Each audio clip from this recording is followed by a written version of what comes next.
Hi friends, Tulsidas and Raj institute YouTube ಚಾನಲ್ಗೆ ನಿಮಗೆಲ್ಲ ಸ್ವಾಗತ. ಇವತ್ತಿನ ಪ್ರಮುಖವಾದಂತಹ ಪ್ರಚಲಿತ ಘಟನೆಗಳ ಟಾಪಿಕ್ಗಳನ್ನು ಡಿಸ್ಕಸ್ ಮಾಡೋಣ. ಇವತ್ತಿನ ಡಿಸ್ಕಷನನ್ನು ಪ್ರಾರಂಭ ಮಾಡೋದಕ್ಕಿಂತ ಮುಂಚೆ ಎಲ್ಲ ಸಿವಿಲ್ ಸರ್ವಿಸಸ್ ಆಸ್ಪಿರೆಂಟ್ಸ್ಗಳಿಗೆ ಒಂದು ಅನೌನ್ಸ್ಮೆಂಟ್. ತುಳಸಿದಾಸ್ ಆ್ಯಂಡ್ ರಾಜ್ ಇನ್ಸ್ಟಿಟ್ಯೂಟ್ನಲ್ಲಿ ಆನ್ಲೈನ್ ಮತ್ತು ಆಫ್ಲೈನ್ ಫಾರ್ಮ್ಯಾಟ್ನಲ್ಲಿ ಹೊಸ UPSC ಮತ್ತು KPSC ಬ್ಯಾಚಸ್ಗಳು ಪ್ರಾರಂಭವಾಗ್ತಾ ಇವೆ. ಅದರಲ್ಲೂ ಮುಖ್ಯವಾಗಿ ಪ್ರಿಲಿಮ್ಸ್ ಕಮ್ ಮೇನ್ಸ್ ಓರಿಯೆಂಟ್ ಆದಂತಹ ಈ ಕೋರ್ಸಸ್ಗಳನ್ನು ಡಿಸೈನ್ ಮಾಡಲಾಗಿದ್ದು, ಮೇನ್ಸ್ ಕ್ಲಿಯರ್ ಮಾಡಿದಂತಹ ಎಲ್ಲ ಸ್ಟೂಡೆಂಟ್ಸ್ಗಳಿಗೆ ಮಾಕ್ ಇಂಟರ್ವ್ಯೂಗಳನ್ನು ಕೂಡ ಕಂಡಕ್ಟ್ ಮಾಡಲಾಗ್ತಾ ಇದೆ. ಸೊ ಇಂಟ್ರೆಸ್ಟ್ ಇರುವಂತಹ ಎಲ್ಲ ಸೀರಿಯಸ್ ಅಸ್ಪಿರೆಂಟ್ಸ್ಗಳು ವಿಜಯನಗರದಲ್ಲಿರುವಂತಹ ಹಂಪಿ ನಗರ ಪೋಸ್ಟ್ ಆಫೀಸ್ ಹತ್ತಿರದ ತುಳಸಿದಾಸ್ ಆ್ಯಂಡ್ ರಾಜ್ ಇನ್ಸ್ಟಿಟ್ಯೂಟ್ಗೆ ಭೇಟಿ ನೀಡಿ ನಿಮ್ಮ ಕ್ವೆರೀಸ್ಗಳನ್ನು ಕ್ಲಿಯರ್ ಮಾಡಿಕೊಂಡು ಅಡ್ಮಿಷನ್ ಮಾಡ್ಕೋಬೋದು. ಅಥವಾ ಈ ಕೆಳಗೆ ನೀಡಲಾದಂತಹ ಕಾಂಟ್ಯಾಕ್ಟ್ ನಂಬರನ್ನು ಸಂಪರ್ಕಿಸುವುದರ ಮೂಲಕ ನಿಮ್ಮ ಯಾವುದೇ ಕ್ವೆರೀಸ್ಗಳಿದ್ದರೆ ಕ್ಲಿಯರ್ ಮಾಡಿಕೊಂಡು ಅಡ್ಮಿಷನ್ ಮಾಡ್ಕೋಬಹುದಾಗಿದೆ. ಇನ್ನು ಇವತ್ತಿನ ಡಿಸ್ಕಷನನ್ನು ಪ್ರಾರಂಭ ಮಾಡೋಣ. ಪ್ರಾರಂಭ ಮಾಡೋದಕ್ಕಿಂತ ಮುಂಚೆ ಲಾಸ್ಟ್ ಸೆಷನ್ನಲ್ಲಿ ಕೇಳಲಾದಂತಹ ಪ್ರಶ್ನೆಯ ಸರಿಯಾದ ಉತ್ತರ ಏನು ಅಂತ ಮೊದಲು ತಿಳಿದುಕೊಳ್ಳೋಣ. IUCN ಕೆಂಪು ಪಟ್ಟಿಯಲ್ಲಿ ಈ ಕೆಳಗಿನ ಯಾವ ವರ್ಗದಲ್ಲಿ ಒರೆಂಗುಟಾನ್ ಅನ್ನುವ ಪ್ರಾಣಿಯನ್ನು ಇನ್ಕ್ಲೂಡ್ ಮಾಡಲಾಗಿದೆ ಅಂತ ಪ್ರಶ್ನೆಯನ್ನು ಕೇಳಲಾಗಿತ್ತು.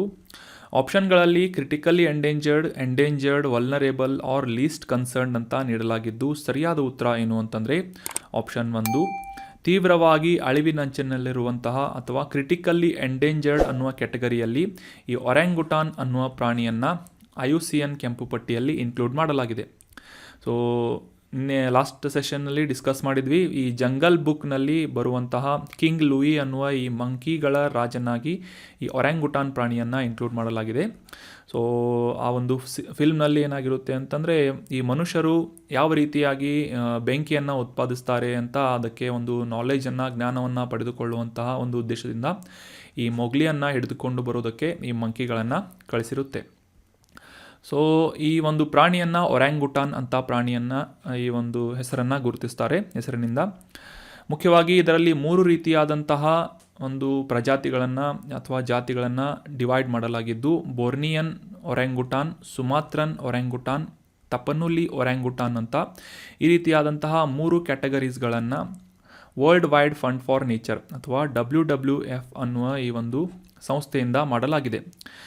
ಇವು ಸಾಮಾನ್ಯವಾಗಿ 50 ವರ್ಷಗಳವರೆಗೆ ಬದುಕಬಲ್ಲಂತಹ ಪ್ರಾಣಿಯಾಗಿದ್ದರೂ ಸಹ ಈ ಒರೆಂಗುಟಾನ್ ಹೆಣ್ಣು ಪ್ರಾಣಿ ಅಥವಾ ಹೆಣ್ಣು ಜಾತಿಯ ಪ್ರಾಣಿ ಏನಿದೆ, ಇದು 5 ರಿಂದ 10 ವರ್ಷಗಳಿಗೊಮ್ಮೆ ಮಾತ್ರ ಜನ್ಮ ನೀಡುವಂತಹ ಒಂದು ಕಾರಣಕ್ಕಾಗಿ ಈ ಸಂತಾನೋತ್ಪತ್ತಿ ಅಥವಾ ಈ ರೀಪ್ರೊಡಕ್ಷನ್ ರೇಟ್ ಏನಿದೆ ಸಾಕಷ್ಟು ಕಡಿಮೆ ಇರುವಂತಹ ಒಂದು ವಿಷಯವನ್ನು ನಾವು ಅಂಡರ್ಸ್ಟ್ಯಾಂಡ್ ಮಾಡ್ಕೋಬೇಕಾಗಿದೆ. ಅದೇ ರೀತಿಯಾಗಿ ಈ ಪೋಚಿಂಗ್ ಆಗಿರ್ಬೋದು, ಇವುಗಳನ್ನು ಕಳ್ಳ ಸಾಗಾಣಿಕೆ ಮಾಡುವುದಾಗಿರ್ಬೋದು, ಈ ರೀತಿಯಾದಂತಹ ಅಕ್ರಮ ಚಟುವಟಿಕೆಗಳಿಂದ ಕೂಡ ಈ ಒರೆಂಗುಟಾನ್ ಅನ್ನುವ ಪ್ರಾಣಿ ಸಾಕಷ್ಟು ಇವುಗಳ ಸಂಖ್ಯೆಯಲ್ಲಿ ಸಾಕಷ್ಟು ಕ್ಷೀಣತೆಯನ್ನು ನಾವು ಇತ್ತೀಚಿನ ದಿನಗಳಲ್ಲಿ ಕಾಣ್ತಾ ಇದ್ದೇವೆ. ಇದೇ ಒಂದು ಕಾರಣಕ್ಕಾಗಿ IUCN ಕೆಂಪು ಪಟ್ಟಿಯಲ್ಲಿ ಅಥವಾ international union for conservation of nature ಅನ್ನುವ ಈ ಒಂದು ಸಂಸ್ಥೆಯಿಂದ ನಿರ್ಧಾರ ಮಾಡಲಾಗುವಂತಹ ರೆಡ್ ಲಿಸ್ಟ್ ಅಥವಾ ಕೆಂಪು ಪಟ್ಟಿಯಲ್ಲಿ ಇದನ್ನು ಕ್ರಿಟಿಕಲಿ ಎಂಡೇಂಜರ್ಡ್, ತೀವ್ರವಾಗಿ ಅಪಾಯದಲ್ಲಿರುವಂತಹ ಅಥವಾ ಅಳಿವಿನಂಚಿನಲ್ಲಿರುವಂತಹ ಪ್ರಾಣಿ ಅಂತ ಗುರುತಿಸಲಾಗುತ್ತೆ. So that was about brief information of orangutan. Answer ಮಾಡಿದಂತಹ ಕಮೆಂಟ್ ಬಾಕ್ಸ್ನಲ್ಲಿ ಕಮೆಂಟ್ ಮಾಡಿದಂತಹ ಎಲ್ಲ ಸ್ಟೂಡೆಂಟ್ಸ್ಗಳಿಗೆ ಕಂಗ್ರ್ಯಾಚುಲೇಷನ್ಸ್, ವೆಲ್ ಡನ್. ಇದೇ ರೀತಿಯಾಗಿ ಡಿಸ್ಕಷನ್ನಲ್ಲಿ ಭಾಗವಹಿಸ್ತಾ ಇರಿ, ನಿಮ್ಮ ಆನ್ಸರ್ಗಳನ್ನು ಕಮೆಂಟ್ ಮಾಡ್ತಾ ಇರಿ ಅಂತ ಹೇಳ್ತಾ ಇವತ್ತಿನ ಪ್ರಶ್ನೆ ಏನು ಅಂತ ನೋಡೋಣ. ಈ ಕೆಳಗಿನ ಯಾವ ಜಲಸಂಧಿ ಗಲ್ಫ್ ಆಫ್ ಪರ್ಷಿಯಾ ಮತ್ತು ಗಲ್ಫ್ ಆಫ್ ಓಮನ್ಗಳನ್ನು ಸಂಪರ್ಕಿಸುತ್ತದೆ ಅಂತ ಪ್ರಶ್ನೆ ಇದೆ. Which of these strait connects between gulf of Persia and gulf of Oman? So ಆಪ್ಷನ್ಗಳಲ್ಲಿ ಬಾಬ್ ಎಲ್ ಮಂಡಪ್ ಅನ್ನುವ ಜಲಸಂಧಿ, ಆಪ್ಷನ್ 2 ಹಾರ್ಮುಜ್ ಜಲಸಂಧಿ, ಆಪ್ಷನ್ 3 ಜಿಬ್ರಾಲ್ಟರ್ ಜಲಸಂಧಿ ಅಥವಾ ಆಪ್ಷನ್ 4 ಡೋವರ್ ಜಲಸಂಧಿ ಅಂತ ಇದೆ. ಈ 4 ಆಪ್ಷನ್ಗಳನ್ನು ನೀಡಲಾಗಿದ್ದು, ಈ 4 ಆಪ್ಷನ್ಗಳಲ್ಲಿರುವಂತಹ ಯಾವ ಜಲಸಂಧಿಯ ಮೂಲಕ ಗಲ್ಫ್ ಆಫ್ ಪರ್ಷಿಯಾ ಮತ್ತು ಗಲ್ಫ್ ಆಫ್ ಓಮನ್ಗಳನ್ನು ಕನೆಕ್ಟ್ ಮಾಡಲಾಗುತ್ತೆ ಅಂತ ತಿಳಿದುಕೊಂಡು ಕಮೆಂಟ್ ಬಾಕ್ಸ್ನಲ್ಲಿ ಕಮೆಂಟ್ ಮಾಡಿ. ಮುಂದಿನ ಸೆಷನ್ನಲ್ಲಿ ಇದರ ಡೀಟೇಲ್ ಆದಂತಹ ಮ್ಯಾಪಿಂಗ್ ಡೀಟೇಲ್ಸ್ಗಳನ್ನು ಅಂಡರ್ಸ್ಟ್ಯಾಂಡ್ ಮಾಡಿಕೊಳ್ಳೋದರೊಂದಿಗೆ ಆನ್ಸರನ್ನು ಕೂಡ ತಿಳಿದುಕೊಳ್ಳೋಣ. ಇನ್ನು ಇವತ್ತಿನ ಮೊದಲನೇ ಆರ್ಟಿಕಲ್ಗೆ ಸಂಬಂಧಪಟ್ಟಂತಹ ಒಂದು ಕಾಂಟೆಕ್ಸ್ಟನ್ನು ಮೊದಲಿಗೆ ಅರ್ಥ ಮಾಡ್ಕೊಳ್ಳೋದಾದರೆ, ಟಾಟಾ ಪ್ಲೇ ಅನ್ನುವ ಈ ಒಂದು ಸ್ಯಾಟಲೈಟ್ ಮೂಲಕ ಲಾಂಚ್ ಮಾಡುವಂತಹ, ಬ್ರಾಡ್ಕಾಸ್ಟ್ ಮಾಡುವಂತಹ ಒಂದು ಕಂಪನಿಯಾಗಿದೆ ಇದು.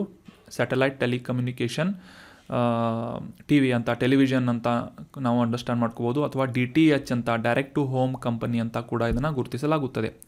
ಈ ಒಂದು ಸಂಸ್ಥೆಯ ಈ ಒಂದು ಕಮ್ಯುನಿಕೇಷನ್ಗೆ ಸಂಬಂಧಪಟ್ಟಂತಹ ಒಂದು ಕೆಪ್ಯಾಸಿಟಿಯನ್ನು ಮತ್ತು ಅದರ ಒಂದು ಸಾಮರ್ಥ್ಯವನ್ನು ಇಂಪ್ರೂವ್ ಮಾಡುವಂತಹ ನಿಟ್ಟಿನಲ್ಲಿ, ಸುಮಾರು 50% ಇಂಪ್ರೂವ್ ಮಾಡುವಂತಹ ನಿಟ್ಟಿನಲ್ಲಿ 24 ಹೊಸ KU ಬ್ಯಾಂಡ್ ಟ್ರಾನ್ಸ್ಪಾಂಡರ್ಸ್ಗಳನ್ನು ಈ ಒಂದು GSAT-24 ಅನ್ನುವ ಸ್ಯಾಟಲೈಟ್ ಮುಖಾಂತರ ನ್ಯೂ ಸ್ಪೇಸ್ ಇಂಡಿಯಾ ಲಿಮಿಟೆಡ್ನಿಂದ ಲಾಂಚ್ ಮಾಡಲಾಗಿದೆ. ಈ ಒಂದು ಲಾಂಚ್ ಮಾಡಲಿಕ್ಕೆ ಬಳಸಲಾದಂತಹ ರಾಕೆಟ್ನ ಹೆಸರು ಏನು ಅಂತಂದರೆ ಅರಿಯಾನಾ 5 ರಾಕೆಟ್ ಅಂತ ಈ ಒಂದು ರಾಕೆಟ್ನ ಹೆಸರಾಗಿದೆ.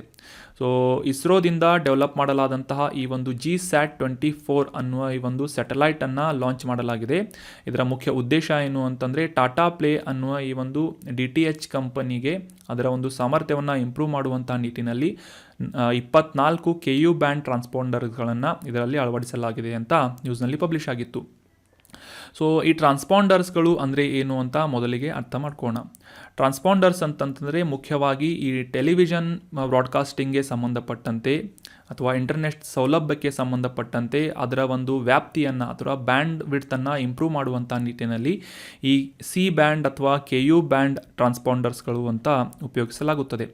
ಇದರಲ್ಲಿ KU ಬ್ಯಾಂಡ್ ಟ್ರಾನ್ಸ್ಪಾಂಡರ್ಗಳು ಸಾಮಾನ್ಯವಾಗಿ 12ರಿಂದ 18 GHz ರೇಡಿಯೋ ಫ್ರೀಕ್ವೆನ್ಸಿಯಲ್ಲಿ ಕಾರ್ಯನಿರ್ವಹಿಸುವಂತಹ ಒಂದು ಲೆವೆಲ್ಗೆ ಅಥವಾ ಒಂದು ಮಟ್ಟಕ್ಕೆ ಉಪಗ್ರಹವನ್ನು ಕೊಂಡೊಯ್ದು ಆ ಒಂದು ಪ್ರದೇಶದಲ್ಲಿ ಪಾರ್ಕಿಂಗ್ ಸೌಲಭ್ಯವನ್ನು ಒದಗಿಸುವಲ್ಲಿ ಈ ಟ್ರಾನ್ಸ್ಪಾಂಡರ್ಸ್ಗಳು ಅಥವಾ ಈ KU ಟ್ರಾನ್ಸ್ಪಾಂಡರ್ಸ್ಗಳು ಕೆಲಸವನ್ನು ಮಾಡುತ್ತೆ.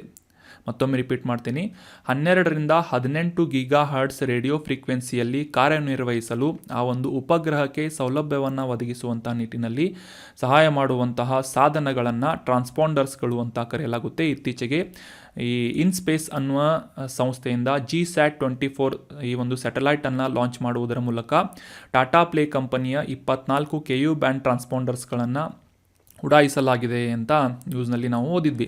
ಸೊ ಹೀಗಾಗಿ ಈ ಒಂದು ಕಾರ್ಯವನ್ನು ನಿರ್ವಹಿಸಿದಂತಹ ಇನ್ಸ್ಪೇಸ್ ಅನ್ನುವ ಈ ಒಂದು ಹೊಸ ಸಂಸ್ಥೆಯ ಬಗ್ಗೆ, ಹೊಸ ಅಂತಂದರೆ ರೀಸೆಂಟಾಗಿ ಇದನ್ನು ಲಾಂಚ್ ಮಾಡಲಾಗಿದೆ. ಸೊ ಇನ್ಸ್ಪೇಸ್ ಅನ್ನುವ ಈ ಒಂದು ಸಂಸ್ಥೆಯ ಕುರಿತಾದಂತಹ ಕೆಲವೊಂದಿಷ್ಟು ಬೇಸಿಕ್ ಇನ್ಫಾರ್ಮೇಷನ್ಗಳನ್ನು ಮತ್ತು ಈ ಸಂಸ್ಥೆಯನ್ನು ಸ್ಥಾಪನೆ ಮಾಡುವಂತಹ ಉದ್ದೇಶ ಏನು ಅಂತ ಕ್ಲಿಯರ್ ಆಗಿ ಅಂಡರ್ಸ್ಟ್ಯಾಂಡ್ ಮಾಡ್ಕೊಳ್ಳೋಕ್ಕೆ ಪ್ರಯತ್ನವನ್ನು ಪಡೋಣ. ಇನ್ಸ್ಪೇಸ್ ಅಂತಂದರೆ Indian national space promotion and authorisation centre ಅಂತ. ಮತ್ತೊಮ್ಮೆ ರಿಪೀಟ್ ಮಾಡ್ತೀನಿ, ಇದರ full form Indian national space promotion and authorisation centre ಅಂತ ಇನ್ಸ್ಪೇಸ್ ಇದರ ಮುಖ್ಯವಾದಂತಹ ಫುಲ್ ಫಾರ್ಮ್ ಆಗಿದೆ. ಇದು ಡಿಪಾರ್ಟ್ಮೆಂಟ್ ಆಫ್ ಸ್ಪೇಸ್ ಅಥವಾ ಬಾಹ್ಯಾಕಾಶ ಇಲಾಖೆ ಕೇಂದ್ರದ ಈ ಡಿಪಾರ್ಟ್ಮೆಂಟ್ ಆಫ್ ಸ್ಪೇಸ್ನಲ್ಲಿ ಕೆಲಸ ಮಾಡುವ, ಅದರ ಅಡಿಯಲ್ಲಿ ಕೆಲಸ ಮಾಡುವಂತಹ ಇಂಡಿಪೆಂಡೆಂಟ್ ಆದಂತಹ ಮತ್ತು ಸಿಂಗಲ್ ವಿಂಡೋ ಸ್ವತಂತ್ರ ಮತ್ತು ನೋಡಲ್ ಏಜೆನ್ಸಿಯಾಗಿ ಕಾರ್ಯವನ್ನು ನಿರ್ವಹಿಸ್ತಾ ಇದೆ. ಈ ಒಂದು ಸಂಸ್ಥೆಯನ್ನು ಸ್ಥಾಪನೆ ಮಾಡುವಂತಹ ಮುಖ್ಯ ಉದ್ದೇಶ ಏನು ಅಂತ ತಿಳ್ಕೊಳ್ಳೋದಾದರೆ, ಈ ಬಾಹ್ಯಾಕಾಶ ಸಂಶೋಧನೆಗೆ ಸಂಬಂಧಪಟ್ಟಂತೆ ಯಾವ ರೀತಿಯಾಗಿ ಸರ್ಕಾರದಿಂದ ನೇಮಿಸಲಾದಂತಹ ಇಸ್ರೋ ಕಂಪನಿಯಿಂದ ಕಾರ್ಯವನ್ನು ನಿರ್ವಹಿಸಲಾಗುತ್ತೆ, ಅದೇ ರೀತಿಯಾಗಿ ಈ ಸರ್ಕಾರೇತರ ಕಂಪನಿಗಳು ಅಥವಾ ಈ ಖಾಸಗಿ ಕಂಪನಿಗಳು ಕೂಡ ಈ ಬಾಹ್ಯಾಕಾಶ ಸಂಶೋಧನೆಯಲ್ಲಿ ತೊಡಗುವಂತೆ ಪ್ರೋತ್ಸಾಹವನ್ನು ನೀಡುವಂತಹ ಉದ್ದೇಶದಿಂದ ಮತ್ತು ಈ ಬಾಹ್ಯಾಕಾಶ ಸಂಶೋಧನೆಯಲ್ಲಿ ಇಂಟ್ರೆಸ್ಟ್ ಇರುವಂತಹ ಈ ಸರ್ಕಾರೇತರ ಅಥವಾ ಖಾಸಗಿ ಕಂಪನಿಗಳಿಗೆ ಒಂದು ಮೂಲ ಸೌಕರ್ಯವನ್ನು ಒದಗಿಸುವಂತಹ ನಿಟ್ಟಿನಲ್ಲಿ, ಆ ಒಂದು ಪ್ರಕ್ರಿಯೆಯನ್ನು ಸುಗಮಗೊಳಿಸುವಂತಹ ನಿಟ್ಟಿನಲ್ಲಿ, ಬಾಹ್ಯಾಕಾಶ ವಲಯದ ಸುಧಾರಣೆಯನ್ನು ತರುವಂತಹ ನಿಟ್ಟಿನಲ್ಲಿ ಕೆಲಸವನ್ನು ನಿರ್ವಹಿಸುವಂತಹ ಸಂಸ್ಥೆ ಈ ಇನ್ಸ್ಪೇಸ್ ಅನ್ನುವ ಸಂಸ್ಥೆಯಾಗಿದೆ. ಸೊ ಆಲ್ರೆಡಿ ಡಿಸ್ಕಸ್ ಮಾಡಲಾದ ಹಾಗೆ ಈ ಬಾಹ್ಯಾಕಾಶ ಚಟುವಟಿಕೆಗಳಲ್ಲಿ ಸಂಬಂಧಪಟ್ಟಂತೆ ಆ ಒಂದು ಸರ್ಕಾರೇತರ ಘಟಕಗಳನ್ನು ಸಕ್ರಿಯಗೊಳಿಸಲು ಮತ್ತು ಅದನ್ನು ಮಾನಿಟರ್ ಮಾಡುವಂತಹ, ಮೇಲ್ವಿಚಾರಣೆ ಮಾಡುವಂತಹ ನಿಟ್ಟಿನಲ್ಲಿ ಇನ್ಸ್ಪೇಸ್ ಕೆಲಸವನ್ನು ಮಾಡ್ತಾ ಇದೆ. ಅಷ್ಟೇ ಅಲ್ಲದೆ ಲಾಂಚ್ ವೆಹಿಕಲ್ಗಳನ್ನು ನಿರ್ಮಾಣ ಮಾಡುವುದಾಗಿರ್ಬೋದು, ಉಪಗ್ರಹಗಳು ಮತ್ತು ಬಾಹ್ಯಾಕಾಶ ಆಧಾರಿತ ಸರ್ವಿಸಸ್ಗಳನ್ನು ಪ್ರೊವೈಡ್ ಮಾಡುವಂತಹ ನಿಟ್ಟಿನಲ್ಲಿ ಕೂಡ ಇನ್ಸ್ಪೇಸಸ್ ಅನ್ನುವ ಈ ಒಂದು ಸಂಸ್ಥೆ ಸಾಕಷ್ಟು ಅನುಕೂಲವನ್ನು ಮಾಡಿಕೊಡ್ತಾ ಇದೆ. ಈ ಡಿಪಾರ್ಟ್ಮೆಂಟ್ ಆಫ್ ಸ್ಪೇಸ್ ಕೇಂದ್ರ ಸರ್ಕಾರದ ಈ ಬಾಹ್ಯಾಕಾಶ ಇಲಾಖೆ ಮತ್ತು ಭಾರತದ ಬಾಹ್ಯಾಕಾಶ ಸಂಶೋಧನಾ ಸಂಸ್ಥೆಯಾದಂತಹ ಇಸ್ರೋದ ನಿಯಂತ್ರಣದಲ್ಲಿರುವಂತಹ ಇನ್ಸ್ಪೇಸ್ ಸದ್ಯಕ್ಕೆ ಬಾಹ್ಯಾಕಾಶ ಮೂಲ ಸೌಕರ್ಯಗಳು ಅಥವಾ ಇನ್ಫ್ರಾಸ್ಟ್ರಕ್ಚರ್ಗಳನ್ನು ಡೆವಲಪ್ ಮಾಡುವುದು, ಅಂದರೆ ಈ ಲಾಂಚ್ ವೆಹಿಕಲ್ಗಳನ್ನು ಡೆವಲಪ್ ಮಾಡಿದ್ದು ಅಂತ ನಾವು ಅಂಡರ್ಸ್ಟ್ಯಾಂಡ್ ಮಾಡ್ಕೊಂಡ್ವಿ. ಸೊ ಈ ಮೂಲ ಸೌಕರ್ಯಗಳನ್ನು ಮತ್ತು ಆ ಒಂದು ಇಸ್ರೋದಲ್ಲಿ ಇಲ್ಲಿಯವರೆಗೆ ಹೊಂದಿದಂತಹ ಎಲ್ಲ ನಾಲೆಜನ್ನು ಅಥವಾ ಆ ಒಂದು ಸೌಲಭ್ಯಗಳನ್ನು ಖಾಸಗಿ ಕಂಪನಿಗಳಿಗೂ ಕೂಡ ಲಭ್ಯವಾಗುವಂತೆ ಒಂದು ವಿತರಿಸುವಂತಹ ಅಥವಾ ಒಂದು ಸಹಾಯ ಮಾಡುವಂತಹ ಸಂಸ್ಥೆ ಇನ್ಸ್ಪೇಸ್ ಅನ್ನುವ ಸಂಸ್ಥೆಯಾಗಿದೆ. ಸೊ ಮುಖ್ಯವಾಗಿ ಇದನ್ನು ಇಸ್ರೋ ಮತ್ತು ಸರ್ಕಾರೇತರ ಸಂಸ್ಥೆಗಳ ನಡುವಿನ ಒಂದು ಇಂಟರ್ಫೇಸ್ ಮಧ್ಯವರ್ತಿಯಾದಂತಹ ಸಂಸ್ಥೆಯಾಗಿ ಇನ್ಸ್ಪೇಸನ್ನು ನಾವು ಅಂಡರ್ಸ್ಟ್ಯಾಂಡ್ ಮಾಡ್ಕೋಬೋದು. ಈ ಇಸ್ರೋ ಅಥವಾ ಭಾರತದ ಕೇಂದ್ರ ಸರ್ಕಾರದ ಅಡಿಯಲ್ಲಿ ಕೆಲಸ ಮಾಡುವಂತಹ ಈ ಬಾಹ್ಯಾಕಾಶ ಸಂಶೋಧನೆ ಹೊಂದಿರುವಂತಹ ಸಂಪನ್ಮೂಲಗಳನ್ನು ಉತ್ತಮವಾಗಿ ಬಳಸಿಕೊಳ್ಳಲು ಮತ್ತು ಆ ಒಂದು ಸೌಲಭ್ಯಗಳನ್ನು ಈ ಖಾಸಗಿ ಕಂಪನಿಗಳಿಗೂ ದೊರಕಿಸಿ ಸಮಗ್ರವಾದಂತಹ ಭಾರತದ ಈ ಬಾಹ್ಯಾಕಾಶ ಸಂಶೋಧನೆಯನ್ನು ವೃದ್ಧಿಸುವಂತಹ ನಿಟ್ಟಿನಲ್ಲಿ ಈ ಖಾಸಗಿ ಕಂಪನಿಗಳು ಕೂಡ ಭಾಗವಹಿಸಲಿ ಅಂತ ಪ್ರೋತ್ಸಾಹವನ್ನು ನೀಡುವಂತಹ ನಿಟ್ಟಿನಲ್ಲಿ ಇನ್ಸ್ಪೇಸ್ ಅನ್ನುವ ಈ ಒಂದು ಸಂಸ್ಥೆಯನ್ನು ಪ್ರಾರಂಭ ಮಾಡಲಾಗಿತ್ತು. So that was about detailed information of IN-SPACe. ಇನ್ನು ಮುಂದಿನ ಆರ್ಟಿಕಲ್ ಮಹಾನದಿ ರೀಸೆಂಟಾಗಿ ನ್ಯೂಸ್ನಲ್ಲಿತ್ತು. ಯಾಕೆ ಅಂತ ಕಾಂಟೆಕ್ಸ್ಟನ್ನು ಅರ್ಥ ಮಾಡ್ಕೊಳ್ಳೋದಾದರೆ, ಇತ್ತೀಚೆಗೆ ಸುರಿಯುತ್ತಿರುವಂತಹ ಭಾರೀ ಮಳೆಯಿಂದಾಗಿ ಈ ಮಹಾನದಿ ಡೆಲ್ಟಾ ಪ್ರದೇಶದಲ್ಲಿ ಜಲಾನಯನ ಪ್ರದೇಶದಲ್ಲಿರುವಂತಹ ಜಿಲ್ಲೆಗಳಿಗೆ ಈ ಒಂದು ಮಧ್ಯಮ ಪ್ರಮಾಣದ ಪ್ರವಾಹ ಬರುವಂತಹ ಸಾಧ್ಯತೆ ಇದೆ ಅಂತ ಎಚ್ಚರಿಕೆಯನ್ನು ನೀಡಲಾಗಿದೆ ಅಂತ ಈ ಮಹಾನದಿ ರೀಸೆಂಟಾಗಿ ನ್ಯೂಸ್ನಲ್ಲಿ ಬಂದಿತ್ತು. ಸೊ ಹೀಗಾಗಿ ಈ ಮಹಾನದಿ ಕುರಿತಾದಂತಹ ಕೆಲವೊಂದಿಷ್ಟು ಬೇಸಿಕ್ ಇನ್ಫಾರ್ಮೇಷನ್ಗಳನ್ನು ಅಂಡರ್ಸ್ಟ್ಯಾಂಡ್ ಮಾಡ್ಕೊಳ್ಳೋಣ. ಯಾಕಂದರೆ ಎಕ್ಸಾಮ್ಗಳಲ್ಲಿ ಈ ನದಿಗಳು ಮತ್ತು ಅವುಗಳ ಟ್ರಿಬ್ಯೂಟರೀಸ್ ಅಥವಾ ಈ ಉಪನದಿಗಳ ಕುರಿತಾದಂತಹ ಮತ್ತು ಅವುಗಳ ಜಲಾನಯನ ಪ್ರದೇಶಕ್ಕೆ ಸಂಬಂಧಪಟ್ಟಂತಹ ಮಾಹಿತಿಗಳನ್ನು ಎಕ್ಸಾಮ್ನಲ್ಲಿ ಕೇಳ್ತಾ ಇರ್ತಾರೆ. ಸೊ ಹೀಗಾಗಿ ಸದ್ಯಕ್ಕೆ ಈ ಮಹಾನದಿ ಅನ್ನುವ ಈ ನದಿ ನ್ಯೂಸ್ನಲ್ಲಿರುವುದರಿಂದ ಇದಕ್ಕೆ ಸಂಬಂಧಪಟ್ಟಂತಹ ಕೆಲವೊಂದಿಷ್ಟು ಇಂಪಾರ್ಟೆಂಟ್ ಮಾಹಿತಿಗಳನ್ನು, ಅದರಲ್ಲೂ examination point of view important ಮಾಹಿತಿಗಳನ್ನು ಅಂಡರ್ಸ್ಟ್ಯಾಂಡ್ ಮಾಡ್ಕೊಳ್ಳೋದಕ್ಕೆ ಪ್ರಯತ್ನವನ್ನು ಪಡೋಣ. ಮುಖ್ಯವಾಗಿ ಛತ್ತೀಸ್ಗಢದ ಈ ಸಿಹಾವಾ ಬೆಟ್ಟಗಳ ಶ್ರೇಣಿಯಲ್ಲಿ ಉದ್ಭವಿಸುವಂತಹ ಅಥವಾ ಹುಟ್ಟುವಂತಹ ಮಹಾನದಿ ಪೂರ್ವಾಭಿಮುಖವಾಗಿ ಹರಿಯುವಂತಹ ಒಂದು ನದಿಯಾಗಿ ಗುರುತಿಸಿಕೊಳ್ಳುತ್ತದೆ. ಈಸ್ಟ್ ಅಂತ ಪೂರ್ವಾಭಿಮುಖ ಅಂತ ಮಾಡಿದ್ನಿ. ಸೊ ಪೂರ್ವಾಭಿಮುಖವಾಗಿ ಹರಿಯುವಂತಹ ಮಹಾನದಿ ಛತ್ತೀಸ್ಗಢದಲ್ಲಿ ಹುಟ್ಟುತ್ತದೆ. ಛತ್ತೀಸ್ಗಢದ ಸಿಹಾವಾ ಬೆಟ್ಟಗಳ ಶ್ರೇಣಿಯಲ್ಲಿ ಉದ್ಭವಿಸುವುದನ್ನು ನಾವು ಕಾಣಬಹುದಾಗಿದೆ. ಮುಂದೆ ಸುಮಾರು 860 ಕಿಲೋಮೀಟರ್ಗಳು ದೂರದವರೆಗೆ ಹರಿದು ಬಂಗಾಳ ಕೊಲ್ಲಿಯಲ್ಲಿ ಸೇರುವಂತಹ ಒಂದು ನದಿ ಮಹಾನದಿಯಾಗಿ ಗುರುತಿಸಿಕೊಳ್ಳುತ್ತೆ. ಮುಖ್ಯವಾಗಿ ಛತ್ತೀಸ್ಗಢ ಮತ್ತು ಒಡಿಶಾದ ಪ್ರಮುಖ ಜಿಲ್ಲೆಗಳ ಮೂಲಕ ಹರಿಯುವಂತಹ ನದಿ ಮಹಾನದಿಯಾಗಿ ಗುರುತಿಸಿಕೊಳ್ಳುತ್ತದೆ. ಈ ಒಂದು ಇಮೇಜ್ನಲ್ಲಿ ಕ್ಲಿಯರ್ ಆಗಿ ನೀವು ಅಂಡರ್ಸ್ಟ್ಯಾಂಡ್ ಮಾಡ್ಕೋಬಹುದು. ಈ ಛತ್ತೀಸ್ಗಢದ ಸಿಹಾವಾ ಬೆಟ್ಟದ ಶ್ರೇಣಿಗಳಲ್ಲಿ, ಇದು ಛತ್ತೀಸ್ಗಢ ರಾಜ್ಯ, ಸಿಹಾವಾ ಬೆಟ್ಟಗಳ ಶ್ರೇಣಿಯಲ್ಲಿ ಹುಟ್ಟಿ ಮುಂದೆ ಸಾಕಷ್ಟು ಉಪನದಿಗಳಿಂದ ನೀರನ್ನು ಪಡೆದುಕೊಂಡು ಒಡಿಶಾವನ್ನು ಎಂಟರ್ ಮಾಡಿ ಈ ಒಂದು ವಿತರಕರು ಅಥವಾ ಈ ಡಿಸ್ಟ್ರಿಬ್ಯೂಟರಿಗಳು ಅಂತ ಕರಿತೇವೆ. ಅಂದರೆ ಈ ನದಿಗೆ ಬಂದು ಸೇರುವಂತಹ ನದಿಗಳನ್ನು ಉಪನದಿಗಳು ಅಂತ ಕರೆದರೆ, ಈ ನದಿ ಮುಖ್ಯವಾದಂತಹ ನದಿ ಸ್ಪ್ಲಿಟ್ ಆಗಿ ಅಥವಾ ಡಿವೈಡ್ ಆಗಿ ಇತರ ಪ್ರಮುಖ ಕಾಲುವೆಗಳಾಗಿ ಹರಿಯುವುದನ್ನು ಈ ಡಿಸ್ಟ್ರಿಬ್ಯೂಟರೀಸ್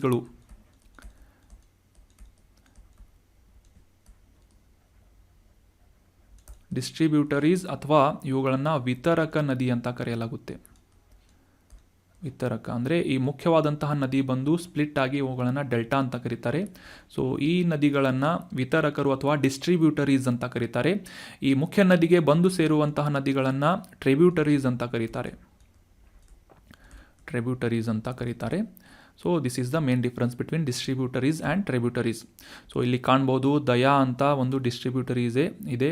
ಸೊ ಈ ರೀತಿಯಾದಂತಹ ನದಿಗಳನ್ನು ಡಿಸ್ಟ್ರಿಬ್ಯೂಟರೀಸ್ ಅಂತ ಕರೆಯಲಾಗುತ್ತೆ. ಸೊ ಇದು ಬಂದು ಬಂಗಾಳ ಕೊಲ್ಲಿಯಲ್ಲಿ ಬೇ ಆಫ್ ಬೆಂಗಾಲ್ನಲ್ಲಿ ಬಂದು ಸೇರುವಂತಹ ನದಿಯಾಗಿದೆ. ಮುಖ್ಯವಾಗಿ ಈ ಛತ್ತೀಸ್ಗಢ ಮತ್ತು ಒಡಿಶಾದ ಮೂಲಕ ಹರಿಯುವಂತಹ ನದಿಯಾಗಿದೆ.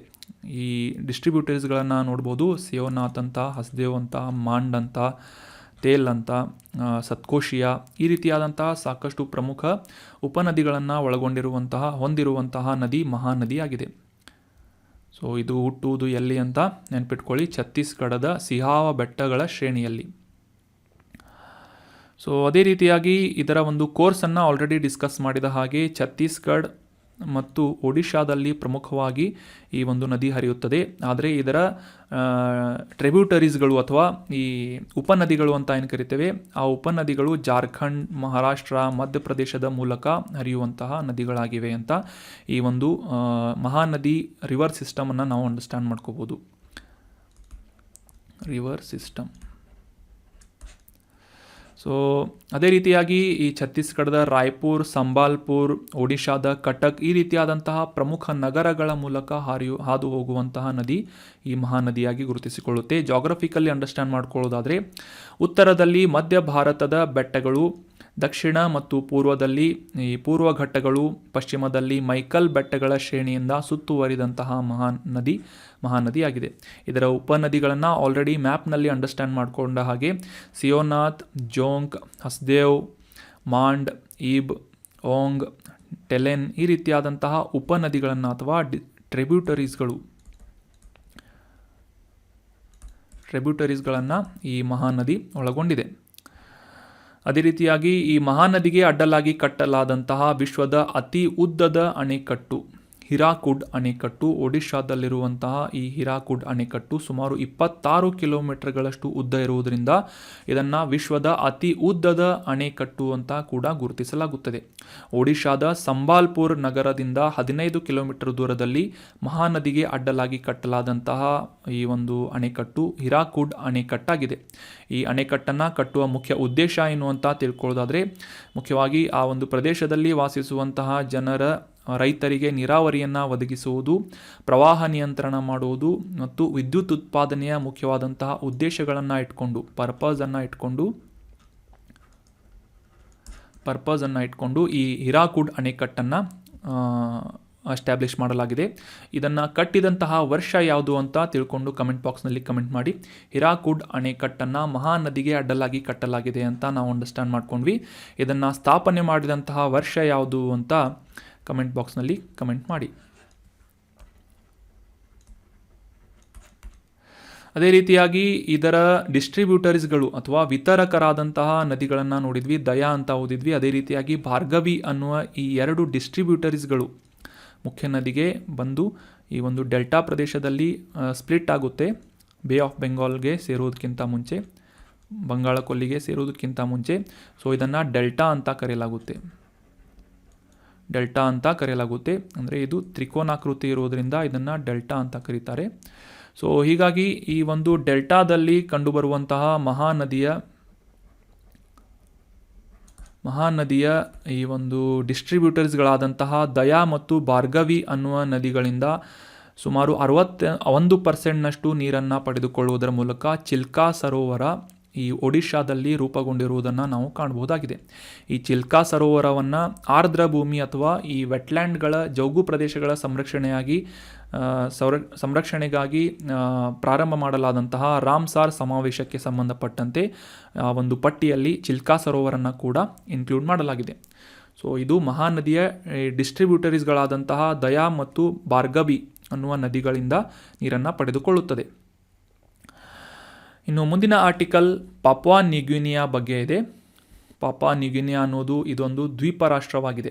ಇತ್ತೀಚೆಗೆ ಈ ಪಾಪುವಾ ನ್ಯೂಗಿನಿಯಾ ನ್ಯೂಸ್ನಲ್ಲಿ ಯಾಕೆ ಇತ್ತು ಅಂತ ಕಾಂಟೆಕ್ಸ್ಟನ್ನು ಅರ್ಥ ಮಾಡ್ಕೊಳ್ಳೋದಾದರೆ, ಭಾರತ ಮತ್ತು ಈ ದ್ವೀಪ ರಾಷ್ಟ್ರವಾದಂತಹ ಪಾಪುವಾ ನ್ಯೂಗಿನಿಯಾದ ನಡುವಿನ ಒಂದು ಕಡಲ ಪಾಲುದಾರಿಕೆ, ಮರಿಟೈಮ್ ಪಾರ್ಟ್ನರ್ಶಿಪ್ ಆ್ಯಂಡ್ ಕೋಆಪರೇಷನನ್ನು ಇಂಪ್ರೂವ್ಮೆಂಟ್ ಮಾಡುವಂತಹ ಒಂದು ಉದ್ದೇಶದಿಂದ ಈ ಭಾರತದ ಪ್ರಮುಖ ಯುದ್ಧ ನೌಕೆಗಳಿಂದ ಒಂದು ಪೋರ್ಟ್ ಕಾಲನ್ನು ಮಾಡಲಾಯಿತು ಈ ಪಾಪುವಾ ನ್ಯೂಗಿನಿಯಾದ ಬಂದರಿನಲ್ಲಿ ಅಂತ ನ್ಯೂಸ್ನಲ್ಲಿ ಪಬ್ಲಿಷ್ ಆಗಿತ್ತು. ಮುಖ್ಯವಾಗಿ ಇದರ ಉದ್ದೇಶ ಏನು ಅಂತಂದರೆ, ಈ ಎರಡೂ ದೇಶಗಳ ನಡುವಿನ ಒಂದು ಮರಿಟೈಮ್ ಕೋಆಪರೇಷನ್ ಮತ್ತು ಪಾರ್ಟ್ನರ್ಶಿಪ್ಪನ್ನು ಇನ್ಕ್ರೀಸ್ ಮಾಡುವಂತಹ ಅಥವಾ ವರ್ಧಿಸುವಂತಹ ನಿಟ್ಟಿನಲ್ಲಿ ಈ ಒಂದು ಪಾಪುವಾ ನ್ಯೂಗಿನಿಯಾದೊಂದಿಗೆ ಭಾರತದ ಪ್ರಮುಖ ಎರಡು ಯುದ್ಧ ನೌಕೆಗಳಿಂದ ಒಂದು ಪೋರ್ಟ್ ಕಾಲನ್ನು ಮಾಡಲಾಯಿತು ಪೋರ್ಟ್ ಮೊರೆಸ್ಬಿಯಲ್ಲಿ ಅಂತ ನ್ಯೂಸ್ನಲ್ಲಿ ಪಬ್ಲಿಷ್ ಆಗಿತ್ತು. ಪೋರ್ಟ್ ಮೊರೆಸ್ಬಿ ಅಂತಂದರೆ, ಈ ಮೊರೆಸ್ಬಿ ಅನ್ನೋದು ಈ ಪಾಪುವಾ ನ್ಯೂಗಿನಿಯಾದ ರಾಜಧಾನಿಯಾಗಿದೆ. ಸೊ ಆ ಒಂದು ಪ್ರದೇಶದಲ್ಲಿ ಈ ಭಾರತದ ನೌಕಾಪಡೆಗಳು ಒಂದು ಪೋರ್ಟ್ ಕಾಲ್ ಮಾಡಿದ್ದು ಅಂತ ನ್ಯೂಸ್ನಲ್ಲಿ ಪಬ್ಲಿಷ್ ಆಗಿತ್ತು. ಸೊ ಇದಕ್ಕಿಂತ ಕಾಂಟೆಕ್ಸ್ಟ್ಗಿಂತ ಇಂಪಾರ್ಟೆಂಟ್ ಆಗಿ ನಮಗೆ ಈ ಪಾಪುವಾ ನ್ಯೂಗಿನಿಯಾದ ಲೊಕೇಶನ್ ಇಂಪಾರ್ಟೆಂಟ್ ಆಗುತ್ತೆ. ಯಾಕಂದರೆ ಈ ಒಂದು ದ್ವೀಪ ರಾಷ್ಟ್ರ ನ್ಯೂಸ್ನಲ್ಲಿದೆ, ಇದರ ಮೇಲೆ ಎಕ್ಸಾಮ್ನಲ್ಲಿ ಕ್ವಶನ್ಗಳು ಬರ್ಬೋದು. ಮುಖ್ಯವಾಗಿ ಈ ಪೆಸಿಫಿಕ್ ಮಹಾಸಾಗರದಲ್ಲಿ ಅಂತ ಆಲ್ರೆಡಿ ಡಿಸ್ಕಸ್ ಮಾಡಿದ್ವಿ. ನೈಋತ್ಯ ಪೆಸಿಫಿಕ್ ಮಹಾಸಾಗರದಲ್ಲಿರುವಂತಹ ದ್ವೀಪಗಳ ರಾಷ್ಟ್ರವಾಗಿ ಪಾಪುವಾ ನ್ಯೂಗಿನಿಯಾ ಗುರುತಿಸಿಕೊಳ್ಳುತ್ತದೆ. ಇಂಡೋನೇಷಿಯಾವನ್ನು ಹೊರತುಪಡಿಸಿ 2ನೇ ಅತಿ ದೊಡ್ಡದಾದಂತಹ ದ್ವೀಪ ರಾಷ್ಟ್ರ ಯಾವುದು ಅಂತಂದರೆ ಪಾಪುವಾ ನ್ಯೂಗಿನಿಯಾ ಆಗಿದೆ. ಸೊ ಇದರ ಮ್ಯಾಪನ್ನು ಕೂಡ ಅಂಡರ್ಸ್ಟ್ಯಾಂಡ್ ಮಾಡ್ಕೋಣ. ಇದರ ನೆರೆಹೊರೆಯ ರಾಷ್ಟ್ರಗಳನ್ನು ನೋಡೋದಾದರೆ ಇಂಡೋನೇಷ್ಯಾ, ಆಸ್ಟ್ರೇಲಿಯಾ, ಸೊಲೊಮನ್ ದ್ವೀಪಗಳನ್ನು ಮುಖ್ಯವಾಗಿ ನೆರೆಹೊರೆಯ ರಾಷ್ಟ್ರಗಳನ್ನಾಗಿ ಈ ಪಾಪಾ ನ್ಯೂಗಿನಿಯಾ ಹೊಂದಿದೆ. ಆಗಲೇ ತಿಳಿಸಿದ ಹಾಗೆ ಪೋರ್ಟ್ ಮೊರೆಸ್ಬಿ ಅನ್ನುವುದು ಈ ಪಾಪಾ ನ್ಯೂಗಿನಿಯಾದ ರಾಜಧಾನಿಯಾಗಿದೆ. ಈ ಒಂದು ಮ್ಯಾಪ್ನಲ್ಲಿ ಕ್ಲಿಯರ್ ಆಗಿ ಅಂಡರ್ಸ್ಟ್ಯಾಂಡ್ ಮಾಡ್ಕೋಣ. ಪೆಸಿಫಿಕ್ ಮಹಾಸಾಗರದ ನೈಋತ್ಯ ಭಾಗದಲ್ಲಿ, ಇದು ಪೆಸಿಫಿಕ್ ಮಹಾಸಾಗರ, ಇದರ ನೈಋತ್ಯ ಭಾಗದಲ್ಲಿ ಸೌತ್ ವೆಸ್ಟ್ ಅಂತ ಕರಿತೇವೆ. ಸೌತ್ ವೆಸ್ಟ್ ಪ್ರದೇಶದಲ್ಲಿರುವಂತಹ ಒಂದು ದ್ವೀಪ ಸಮೂಹಗಳ ರಾಷ್ಟ್ರ ಯಾವುದು ಅಂತಂದರೆ ಪಾಪಾ ನ್ಯೂಗಿನಿಯಾ ಆಗಿದೆ. ಇದರ ದಕ್ಷಿಣ ಭಾಗದಲ್ಲಿ ಆಸ್ಟ್ರೇಲಿಯಾವನ್ನು, ಪಶ್ಚಿಮ ಭಾಗದಲ್ಲಿ ಇಂಡೋನೇಷ್ಯಾ ಮತ್ತು ಪೂರ್ವ ಭಾಗದಲ್ಲಿ ಸೊಲೊಮನ್ ಐಲ್ಯಾಂಡ್ಸ್, ಇದು ಕೂಡ ದ್ವೀಪ ರಾಷ್ಟ್ರವಾಗಿದೆ. ಸೊಲೊಮನ್ ಐಲ್ಯಾಂಡ್ಸ್ ಬಗ್ಗೆ ರೀಸೆಂಟಾಗಿ ನಾವು ಡೀಟೇಲ್ ಆಗಿ ಅಂಡರ್ಸ್ಟ್ಯಾಂಡ್ ಮಾಡ್ಕೊಂಡಿದ್ವಿ, ಆ ಒಂದು ಲೊಕೇಶನನ್ನು ಮತ್ತು ಆ ಒಂದು ದೇಶದ ಪ್ರಾಮುಖ್ಯತೆಯನ್ನು. ಅದೇ ರೀತಿಯಾಗಿ ಪಾಪಾ ನ್ಯೂಗಿನಿಯಾದ ರಾಜಧಾನಿ ಯಾವುದು ಅಂತ ಕೂಡ ತಿಳ್ಕೊಂಡು ಪೋರ್ಟ್ ಮೊರೆಸ್ಬಿ ಅನ್ನೋದು ಪಾಪಾ ನ್ಯೂಗಿನಿಯಾದ ರಾಜಧಾನಿಯಾಗಿದೆ. So that was about detailed information of Papua New Guinea. ಇದು ಪೆಸಿಫಿಕ್ ಮಹಾಸಾಗರದಲ್ಲಿರುವಂತಹ ಒಂದು ದ್ವೀಪ ಸಮೂಹಗಳ ರಾಷ್ಟ್ರವಾಗಿದೆ. ಈ ದ್ವೀಪ ಸಮೂಹಗಳ ರಾಷ್ಟ್ರವಾದಂತಹ ಇಂಡೋನೇಷ್ಯಾ ವಿಶ್ವದಲ್ಲೇ ಅತಿ ದೊಡ್ಡದಾದಂತಹ ಈ ದ್ವೀಪ ಸಮೂಹಗಳ ರಾಷ್ಟ್ರವಾದರೆ ಎರಡನೇ ಅತಿ ದೊಡ್ಡ ದ್ವೀಪ ಸಮೂಹಗಳ ರಾಷ್ಟ್ರ ಯಾವುದು ಅಂತಂದರೆ ಪಾಪಾ ನ್ಯೂಗಿನಿಯಾ ಆಗಿದೆ. ಇದು ಇಂಡೋನೇಷ್ಯಾದ ಪೂರ್ವ ಭಾಗದಲ್ಲಿದೆ ಅಂತ ನಾವು ಅಂಡರ್ಸ್ಟ್ಯಾಂಡ್ ಮಾಡ್ಕೊಂಡ್ವಿ. ಇದರ ಒಂದು ಭೂಪ್ರದೇಶವನ್ನು ನೋಡೋದಾದರೆ ಸಾಮಾನ್ಯವಾಗಿ ಈ ಒಂದು ಪರ್ವತಮಯವಾದಂತಹ ಮತ್ತು ತಗ್ಗು ಪ್ರದೇಶದಿಂದ ಒಳಗೊಂಡಿರುವಂತಹ ಒಂದು ಭೌಗೋಳಿಕವಾಗಿ ವೈವಿಧ್ಯತೆಯನ್ನು ಹೊಂದಿದಂತಹ ಪ್ರದೇಶ ಈ ಪಾಪಾ ನ್ಯೂಗಿನಿಯಾ ದೇಶವಾಗಿದೆ. ಸುಮಾರು 40,000 ವರ್ಷಗಳಿಂದಲೂ ಕೂಡ ಈ ಒಂದು ಪ್ರದೇಶದಲ್ಲಿ ಮೆಲನೇಷಿಯನ್ ಅಂತ ಕರೆಸಿಕೊಳ್ಳುವಂತಹ ಸಮುದಾಯದವರು ವಾಸವಾಗಿರುವುದನ್ನು ನಾವು ಕಾಣಬಹುದಾಗಿದೆ. ಕಮ್ಯುನಿಟಿ 40,000 ವರ್ಷಗಳಿಂದ ಮೆಲನೇಷಿಯನ್ ಅನ್ನುವ ಕಮ್ಯುನಿಟಿ ಈ ಒಂದು ಪ್ರದೇಶದಲ್ಲಿ ವಾಸವಾಗಿರುವುದನ್ನು ನಾವು ಕಾಣಬಹುದು ಪಾಪಾ ನ್ಯೂಗಿನಿಯಾ ದೇಶದಲ್ಲಿ. ಇಂಗ್ಲಿಷ್ ಈ ಒಂದು ಪ್ರದೇಶದಲ್ಲಿ ಅಧಿಕೃತವಾದಂತಹ ಸರ್ಕಾರಿ ಮತ್ತು ವಾಣಿಜ್ಯದ ಮುಖ್ಯ ಭಾಷೆಯಾಗಿದ್ದರೂ ಸಹ 800ಕ್ಕೂ ಹೆಚ್ಚು ಭಾಷೆಗಳನ್ನು ಈ ಪಾಪಾ ನ್ಯೂಗಿನಿಯಾ ಪ್ರದೇಶದಲ್ಲಿ ಮಾತನಾಡಲಾಗುತ್ತದೆ. ವಿಶ್ವದ ಅತ್ಯಂತ ವೈವಿಧ್ಯಮಯವಾದಂತಹ ದೇಶವಾಗಿ ಕೂಡ ಈ ಪಾಪಾ ನ್ಯೂಗಿನಿಯಾ ಗುರುತಿಸಿಕೊಳ್ಳುತ್ತೆ. ಸಾಮಾನ್ಯವಾಗಿ ಇಲ್ಲಿ ಮಾತನಾಡುವಂತಹ ಅಧಿಕ ಸಂಖ್ಯೆಯ ಜನರಿಂದ ಮಾತನಾಡಲಾಗುವಂತಹ ಭಾಷೆ ಯಾವುದು ಅಂತಂದರೆ ಟೋಕ್ ಪಿಸಿನಿ ಆಗಿದೆ. ಟೋಕ್ ಪಿಸಿನಿ ಈಸ್ ದ ಮೋಸ್ಟ್ ಪಾಪ್ಯುಲರ್ ಭಾಷೆಯಾಗಿದೆ, ಪಾಪ್ಯುಲರ್ ಲ್ಯಾಂಗ್ವೇಜ್ ಆಗಿದೆ. ಅದೇ ರೀತಿಯಾಗಿ 1973ರಲ್ಲಿ ಸ್ವತಂತ್ರವಾದಂತಹ ಆಡಳಿತವನ್ನು ಹೊಂದಿದಂತಹ ಪಾಪಾ ನ್ಯೂಗಿನಿಯಾ ಇತ್ತೀಚೆಗೆ ಅಂದರೆ 16 ಸೆಪ್ಟೆಂಬರ್ 1975ರಲ್ಲಿ ಸ್ವತಂತ್ರವಾದಂತಹ ರಾಷ್ಟ್ರವಾಗಿದೆ. ಬ್ರಿಟಿಷರಿಂದ ಸ್ವತಂತ್ರವಾದಂತಹ ರಾಷ್ಟ್ರ ಇತ್ತೀಚೆಗೆ ಅಂದರೆ 1975ರಲ್ಲಿ ಪಾಪಾ ನ್ಯೂಗಿನಿಯಾ ದ್ವೀಪ ಸಮೂಹಗಳ ರಾಷ್ಟ್ರ ರಾಜಪ್ರಭುತ್ವ ಮತ್ತು ಕಾಮನ್ವೆಲ್ತ್ನ ಸದಸ್ಯತ್ವವನ್ನು ಕೂಡ ಹೊಂದಿದೆ. ಸೊ ಬ್ರಿಟಿಷ್ ಆಡಳಿತದಲ್ಲಿದ್ದಂತಹ ಪಾಪಾ ನ್ಯೂಗಿನಿಯಾ 16 ಸೆಪ್ಟೆಂಬರ್ 1975ರಲ್ಲಿ ಸ್ವತಂತ್ರವಾದಂತಹ ಇಂಡಿಪೆಂಡೆಂಟ್ ಆದಂತಹ ಒಂದು ರಾಷ್ಟ್ರವಾಗಿ ಗುರುತಿಸಿಕೊಳ್ಳುತ್ತದೆ. ಸೊ ಇತ್ತೀಚೆಗೆ ಈ ಸ್ಟ್ರಾಟಜಿಕಲ್ ಪಾಯಿಂಟ್ ಆಫ್ ವ್ಯೂ ಆಗಿರ್ಬೋದು ಅಥವಾ ವಾಣಿಜ್ಯದ ಉದ್ದೇಶದಿಂದ ಆಗಿರ್ಬೋದು ಭಾರತ ಮತ್ತು ಈ ಪಾಪಾ ನ್ಯೂಗಿನಿಯಾಗಳ ನಡುವಿನ ಕಡಲ ಉತ್ತಮವಾದಂತಹ ಬಾಂಧವ್ಯವನ್ನು ಮತ್ತು ಸಹಕಾರವನ್ನು ಇಂಪ್ರೂವ್ಮೆಂಟ್ ಮಾಡುವಂತಹ ನಿಟ್ಟಿನಲ್ಲಿ ಈ ನಮ್ಮ ಯುದ್ಧ ನೌಕೆಗಳಿಂದ ಒಂದು ಪೋರ್ಟ್ ಕಾಲನ್ನು ಮಾಡಲಾಯಿತು ಅಂತ ನಾವು ಕಾಂಟೆಕ್ಸ್ಟನ್ನು ಕೂಡ ನಾವು ಅಂಡರ್ಸ್ಟ್ಯಾಂಡ್ ಮಾಡ್ಕೊಂಡ್ವಿ. ಇನ್ನು ಮುಂದಿನ ಆರ್ಟಿಕಲ್, ಭಾರತದಲ್ಲಿ ವಿದೇಶಿ ವಿದ್ಯಾರ್ಥಿಗಳಿಗೆ ಉನ್ನತ ಶಿಕ್ಷಣವನ್ನು ಒದಗಿಸುವಂತಹ ನಿಟ್ಟಿನಲ್ಲಿ ಪ್ರಾರಂಭಿಸಲಾದಂತಹ ಸ್ಟಡಿ ಇನ್ ಇಂಡಿಯಾ ಅನ್ನುವ ಈ ಒಂದು ಯೋಜನೆಯ ಅಡಿಯಲ್ಲಿ ಒಂದು ಆನ್ಲೈನ್ ಪ್ಲ್ಯಾಟ್ಫಾರ್ಮ್ ಅಥವಾ ಪೋರ್ಟಲನ್ನು ಲಾಂಚ್ ಮಾಡಲಾಗಿದೆ ಅಂತ ಭಾರತದ ಕೇಂದ್ರ ಶಿಕ್ಷಣ ಸಚಿವಾಲಯದಿಂದ ಒಂದು ಇನ್ಫಾರ್ಮೇಷನನ್ನು ಶೇರ್ ಮಾಡಲಾಗಿತ್ತು. ಸೊ ಹೀಗಾಗಿ ಸ್ಟಡಿ ಇನ್ ಇಂಡಿಯಾ SII ಅನ್ನುವ ಈ ಒಂದು ಪೋರ್ಟಲ್ ಕುರಿತಾದಂತಹ ಮತ್ತು ಈ ಒಂದು ಯೋಜನೆಯ ಕುರಿತಾದಂತಹ ಪ್ರಮುಖ ಮಾಹಿತಿಗಳನ್ನು ಈ ಆರ್ಟಿಕಲ್ನಲ್ಲಿ ಡಿಸ್ಕಸ್ ಮಾಡೋಣ. ಭಾರತದಲ್ಲಿ ಉನ್ನತ ಶಿಕ್ಷಣ ಸಂಸ್ಥೆಗಳ ಕುರಿತಾದಂತಹ ಮಾಹಿತಿಯನ್ನು ನೀಡುವಂತಹ ಒಂದು ವೆಬ್ ಪೋರ್ಟಲ್ ಆಗಿ ಸ್ಟಡಿ ಇನ್ ಇಂಡಿಯಾ ಅನ್ನುವ ಪೋರ್ಟಲನ್ನು ಭಾರತದ ಶಿಕ್ಷಣ ಸಚಿವಾಲಯದಿಂದ ಲಾಂಚ್ ಮಾಡಲಾಗಿದೆ. ಇದರ ಮುಖ್ಯ ಗುರಿ ಏನು ಅಂತಂದರೆ ವಿದೇಶಿ ವಿದ್ಯಾರ್ಥಿಗಳಿಗೆ ಭಾರತದಲ್ಲಿ ಶಿಕ್ಷಣದ ಒಂದು ಅನುಕೂಲವನ್ನು ಮಾಡಿಕೊಡುವುದು, ಅದೇ ರೀತಿಯಾಗಿ ಆ ಸೌಲಭ್ಯವನ್ನು ಆಕ್ಸೆಸ್ ಮಾಡಿಕೊಳ್ಳುವಂತೆ ವಿದ್ಯಾರ್ಥಿಗಳಿಗೆ ಸಹಕಾರ ನೀಡುವುದು ಮತ್ತು ಜಾಗತಿಕವಾಗಿ ಭಾರತವನ್ನು ಈ ಎಜುಕೇಷನಲ್ ಹಬ್ ಆಗಿ, ಅದರಲ್ಲೂ ಮುಖ್ಯವಾಗಿ ಹೈಯರ್ ಎಜುಕೇಷನಲ್ ಹಬ್ ಆಗಿ ಮಾಡುವಂತಹ ನಿಟ್ಟಿನಲ್ಲಿ ಸ್ಟಡಿ ಇನ್ ಇಂಡಿಯಾ ಅನ್ನುವ ಈ ಒಂದು ಆನ್ಲೈನ್ ಪೋರ್ಟಲನ್ನು ಲಾಂಚ್ ಮಾಡಲಾಗಿದೆ. ಈ ಒಂದು ಆನ್ಲೈನ್ ಪೋರ್ಟಲ್ ಮೂಲಕ ವಿದೇಶಿ ವಿದ್ಯಾರ್ಥಿಗಳು ಪದವಿ ಪೂರ್ವ, ಸ್ನಾತಕೋತ್ತರ, ಡಾಕ್ಟರೇಟ್ ಕಾರ್ಯಕ್ರಮಗಳನ್ನು ಅಥವಾ ಡಾಕ್ಟರೇಟ್ ಪದವಿಗಳನ್ನು ಪಡೆದುಕೊಳ್ಳುವಂತಹ ನಿಟ್ಟಿನಲ್ಲಿ ಭಾರತದಲ್ಲಿ ಹೊಂದಿರುವಂತಹ ಈ ಹೈಯರ್ ಎಜುಕೇಷನಲ್ ಇನ್ಸ್ಟಿಟ್ಯೂಷನ್ ಅಥವಾ ಉನ್ನತ ಶಿಕ್ಷಣ ಸಂಸ್ಥೆಗಳಿಗೆ ಅವುಗಳ ಕೋರ್ಸ್ಗಳಿಗೆ ಆಕ್ಸೆಸ್ಸನ್ನು ಮಾಡಿಕೊಳ್ಳುವಂತಹ ಒಂದು ನಿಟ್ಟಿನಲ್ಲಿ ಸಹಾಯ ಮಾಡುವಂತಹ portal study in India portal ಆಗಿದೆ. ಅಷ್ಟೇ ಅಲ್ಲದೆ ಭಾರತೀಯ ಜ್ಞಾನ ವ್ಯವಸ್ಥೆ ಕೋರ್ಸ್ಗಳಾದಂತಹ ಇಂಡಿಯನ್ ನಾಲೆಜ್ ಸಿಸ್ಟಮ್ನ ಕೋರ್ಸಸ್ಗಳಾದಂತಹ ಯೋಗ ಆಗಿರ್ಬೋದು, ಆಯುರ್ವೇದ ಆಗಿರ್ಬೋದು, ಶಾಸ್ತ್ರೀಯ ಕಲೆಗಳಾಗಿರ್ಬೋದು, ಈ ರೀತಿಯಾದಂತಹ ಕೋರ್ಸ್ಗಳನ್ನು ಕೂಡ ಇಂಟ್ರೊಡ್ಯೂಸ್ ಮಾಡುವಂತಹ ನಿಟ್ಟಿನಲ್ಲಿ ಈ ಸ್ಟಡಿ ಇನ್ ಇಂಡಿಯಾ ಅನ್ನುವ ಪೋರ್ಟಲನ್ನು ಶಿಕ್ಷಣ ಸಚಿವಾಲಯದಿಂದ ಲಾಂಚ್ ಮಾಡಲಾಗಿದೆ. ಈ ವಿದೇಶಿ ವಿದ್ಯಾರ್ಥಿಗಳು ಈ ಒಂದು ಪೋರ್ಟಲ್ ಮೂಲಕ ತಮ್ಮ ಇಂಟ್ರೆಸ್ಟ್ ಇರುವಂತಹ ಕೋರ್ಸ್ಗಳಿಗೆ ನೋಂದಣಿ ಮಾಡಿಕೊಳ್ಬಹುದು.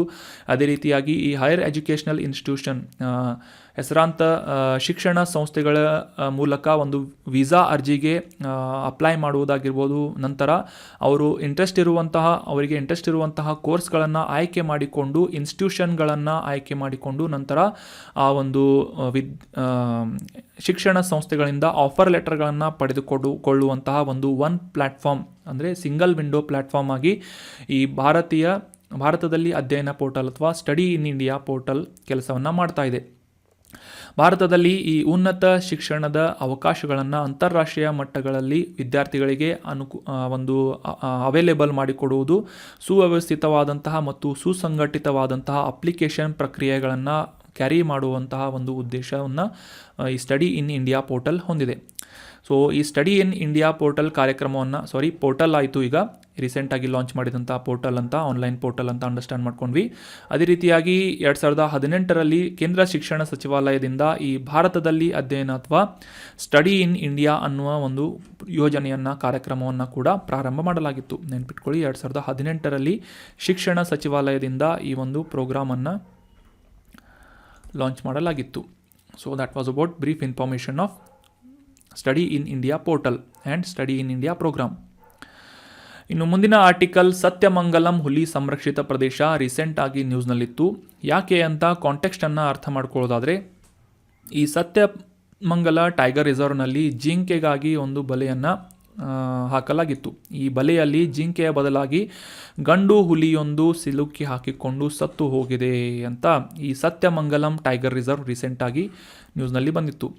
ಸೊ ಹೀಗಾಗಿ ಈ ಎನ್ವೈರ್ಮೆಂಟ್ ಪಾಯಿಂಟ್ ಆಫ್ ವ್ಯೂ ಅಥವಾ ಪರಿಸರ ವಿಜ್ಞಾನಕ್ಕೆ ಸಂಬಂಧಪಟ್ಟಂತೆ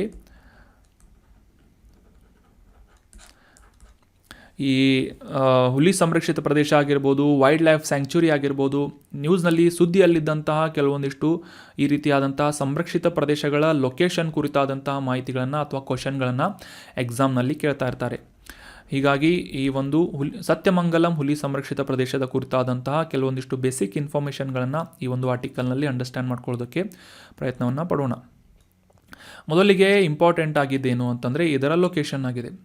ತಮಿಳುನಾಡಿನ ಈರೋಡ್ ಜಿಲ್ಲೆಯಲ್ಲಿ ನೀಲಗಿರಿ ಬಯೋಸ್ಫಿಯರ್ ರಿಸರ್ವ್ನ ಭಾಗವಾಗಿ ಮತ್ತು ಪಶ್ಚಿಮ ಘಟ್ಟಗಳ ಮತ್ತು ಪೂರ್ವ ಘಟ್ಟಗಳ ಜಂಕ್ಷನ್ ಪ್ರದೇಶದಲ್ಲಿ, ಪಶ್ಚಿಮ ಘಟ್ಟಗಳು ಮತ್ತು ಪೂರ್ವ ಘಟ್ಟಗಳ ಜಂಕ್ಷನ್ ಪ್ರದೇಶದಲ್ಲಿ ಈ ಒಂದು ತಮಿಳುನಾಡಿನ ಸತ್ಯಮಂಗಲಂ ಹುಲಿ ಸಂರಕ್ಷಿತ ಪ್ರದೇಶವನ್ನು ಸತ್ಯಮಂಗಲ ಟೈಗರ್ ರಿಸರ್ವನ್ನು ಲೊಕೇಟ್ ಮಾಡುವುದಾಗಿ ನಾವು ಅಂಡರ್ಸ್ಟ್ಯಾಂಡ್ ಮಾಡ್ಕೋಬೋದಾಗಿದೆ.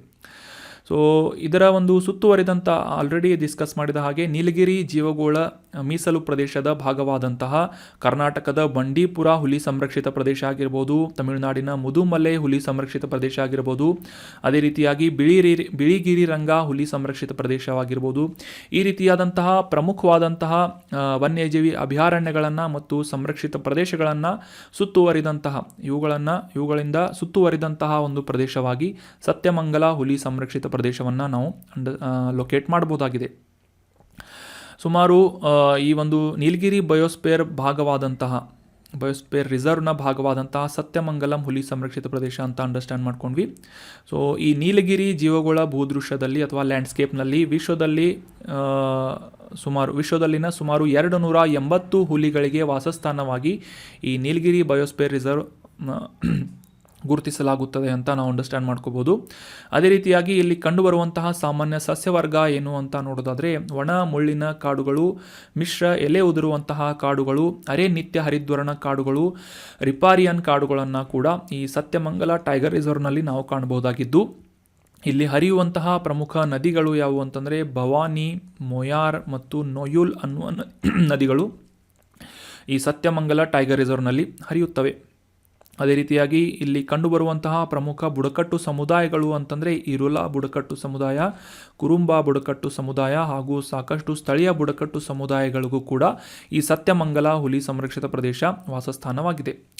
ಇಲ್ಲಿ ಕಂಡುಬರುವಂತಹ ಪ್ರಮುಖ ಗಿಡಗಳು ಯಾವುವು ಅಂತಂದರೆ ಮುಖ್ಯವಾಗಿ ಈ ಪೊದೆಗಳಾದಂತಹ ಅಲ್ಬೀಜಿಯಾ, ಅಮರಾ, ಕ್ಲೋರಿಕ್ಸಾಲಾನ್, ಸ್ವಿಕ್ಟೇರಿನಿಯಾ, ಗೈರೋಕಾರ್ಪಸ್, ಚಾಕ್ವಿನಿ, ಬೇವು, ಹುಣಸೆ ಹಣ್ಣಿನ ಮರಗಳು, ಶ್ರೀಗಂಧದ ಮರ, ರ್ಯಾಂಡಿ ಡುಮೆಟೋರಮ್, ಜಿಜಿಫಸ್ ಮತ್ತು ಇದರ ಸಹವರ್ತಿಯಾದಂತಹ ಸಾಕಷ್ಟು ವಿಶೇಷ ರೀತಿಯ ವೈವಿಧ್ಯಮಯವಾದಂತಹ ಮರಗಳನ್ನು ಈ ಸತ್ಯಮಂಗಲ ಹುಲಿ ಸಂರಕ್ಷಿತ ಪ್ರದೇಶದಲ್ಲಿ ನಾವು ಕಾಣಬಹುದಾಗಿದ್ದು, ಇದರ ಫೌನಾ ಬಗ್ಗೆ ನೋಡೋದಾದರೆ ಫೌನಾ ಅಂದರೆ ಪ್ರಾಣಿ ವರ್ಗವನ್ನು ಫೌನಾ ಅಂತ ಕರೀತಾರೆ, ಸಸ್ಯವರ್ಗವನ್ನು ಫ್ಲೋರಾ ಅಂತ ಕರೀತಾರೆ.